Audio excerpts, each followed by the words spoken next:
მოდის ვითხოვ რომ მოწყვეტილი ვარ ამ რეალობას საქართველოში მთლიანად. ანუ ახალგაზრდები, ბიჭები თამაშობენ, იღებენ ვალს, მე ამ ვალს ვეღარ იხდიან, მე ყიდიან ყველაფერს ეს. დიდი პრობლემა.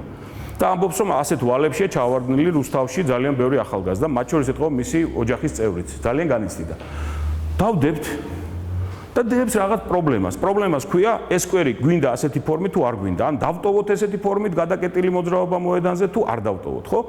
იქნება ხმის მიცემა, მინიმუმ 1000 ხმას რაც დააგროვებთ, პირობითად ვამბობ, ის გახდება საკრებულოს მსჯელობის საგანი. ყველა საკითხი, რომლის ინიცირებაც ენდომება ადამიანს, იქნება ეს ინდივიდუალური თუ იქნება ეს ვთქვათ, საზოგადოებისთვის მნიშვნელოვანი, იქნება ღია.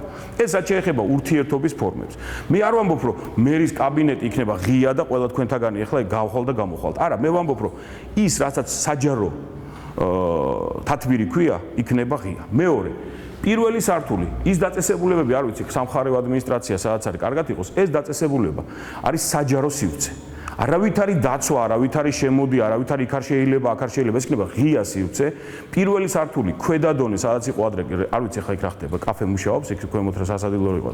ეს ყველაფერი გახდება საზოგადოებრივ სივრცედ.